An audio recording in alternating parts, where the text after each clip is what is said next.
दोस्तों, देश के हर एक कोना से जो फिलहाल की जो खबरें आ रही हैं, यह एक बहुत ही विचारणीय विषय है।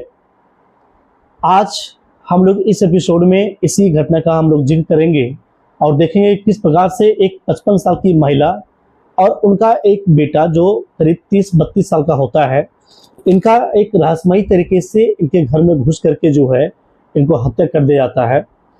और इसका हत्या के पीछे कौन लोग हैं और क्यों इनका हत्या कर दिया जाता है, पुलिस इनके पहुंचने में ज़्यादा से ज़्यादा वक्त क्यों लगाती है, हम लोग आज इस एपिसोड के माध्यम से जानने और समझने का प्रयास करेंगे। ये रहस्यमयी घटना जो होता है, वो रहस्यमयी घटना गुजरात के अहमदाबाद की है, जो 3 जून 2017 की घटना है। आइए हम लोग इस एपिसोड के माध्यम से इसको जानने और समझने का प्रयास करते हैं कि आखिर इसका एक्चुअल साजिशकर्ता कौन है और पुलिस को इसके तक पहुंचने के लिए ज़्यादा से ज़्यादा वक्त क्यों लगा। नमस्कार, आदाब, सत श्री अकाल। मैं अविनाश कुमार और हाजिर हूं फिर से एक बार एक सच्ची घटना को लेकर के। दरअसल दोस्तों, ये जो घटना है यह अहमदाबाद की घटना है। 3 जून 2017 की घटना है। रात के तकरीबन 8 से 9 बजे की घटना है। एक 35 साल का व्यक्ति, दुबले पतले कदकाठी का व्यक्ति होता है और धीरे धीरे चहलकदमी करते हुए एक घर की ओर बढ़ता है। जैसे घर का जो नंबर होता है वो D/147 होता है।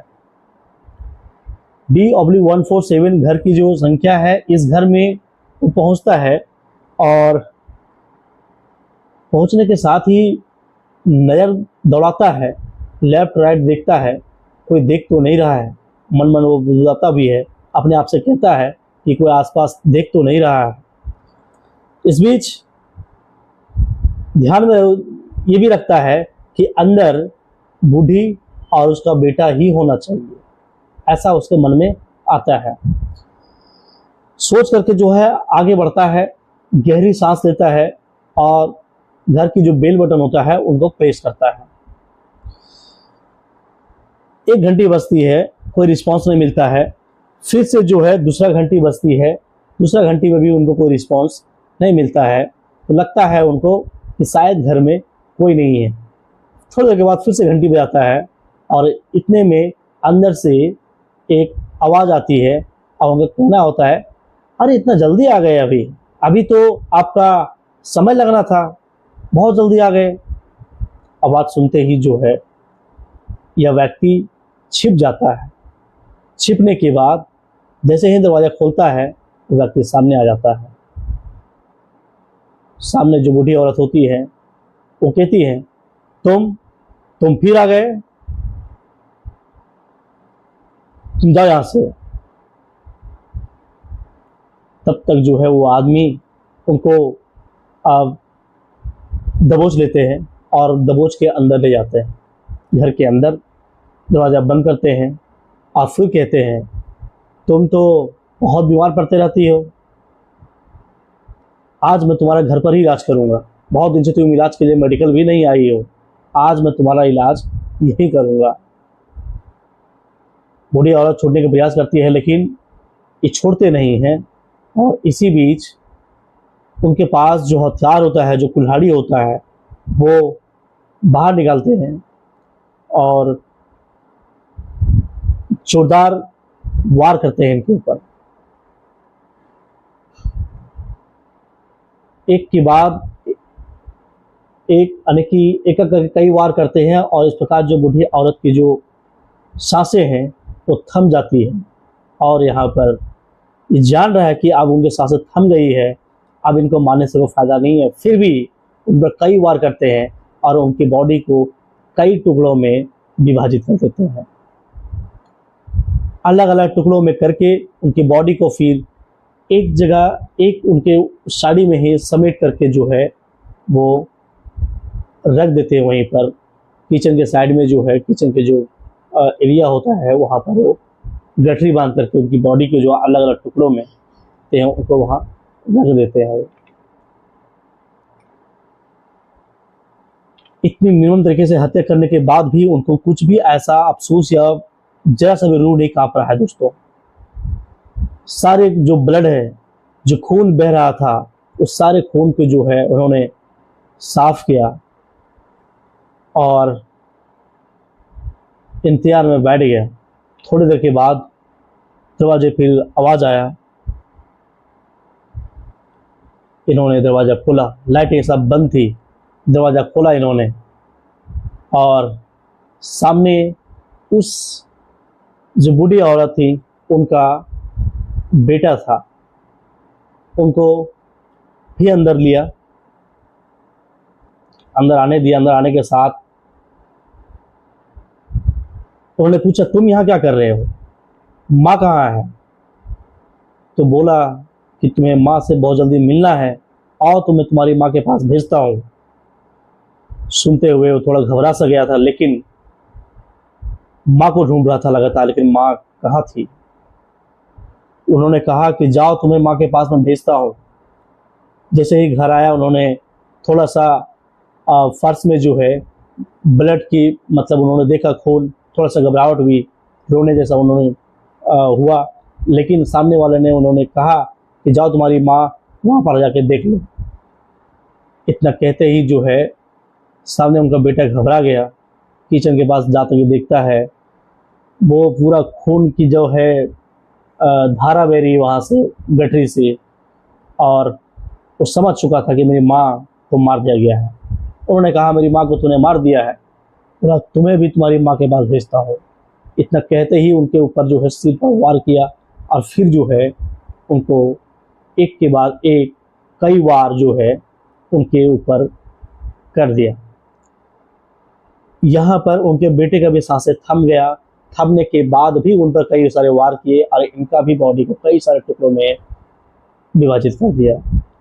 सेम उसी तरीके से जो है इनके बॉडी के जो टुकड़े हैं उनको भी जो है समेट करके एक गठरी बांध करके उनको भी पास में रख दिया।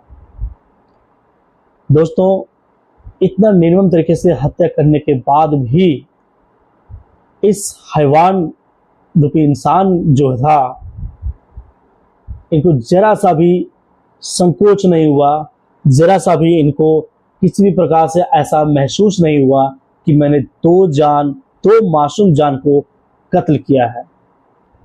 आगे आप इस कहानी के माध्यम से जानेंगे कि आखिर क्यों नहीं उसको अफसोस हो रहा था, कौन सी ऐसी चीज उनके ऊपर सवार था कि वो दो मासूम जान की हत्याएं अपने हाथों से किया और जरा सा भी उनको सेहरन भी नहीं उनकी बॉडी में। दोस्तों, यहाँ उनके बेटे को भी वध करने के बाद जो है वो अपने सामान को जो है उस बाहर आंगन में जो नल लगा होता है उनसे साफ करता है, सारी ब्लड को जो है वो साफ करता है घर पर, और फिर वो उसी घर में दूसरे कमरे में जाकर के आराम से फाइल करके सो जाता है। बहुत ही असंस्कृत यहाँ पर होता है कि दोनों की बॉडी को मार करके वहीं पर पैक करके रखा होता है और फिर उसी घर में वो दूसरे कमरे में जाकर के आराम से फाइल के सो जाता है और कहता है अपने आप से कि इसी रूम में मैं आता था, इन लोग को खटकता था, इसीलिए मैंने दोनों को अब सुला दिया है, अब मुझे शायद कोई डिस्टर्ब करने वाला नहीं होगा। और फिर ये भी कहता है कि अब यहाँ से वो इस बीच घड़ी पर भी नोटिस करता है जहाँ रात का तकरीबन 11 बज रहा होता है, और फिर वो नोटिस करता है कि अब मैं सो जाता हूँ और यहाँ से अर्ली मॉर्निंग थोड़ा सा अंधेरा रहेगा, निकल जाऊँगा।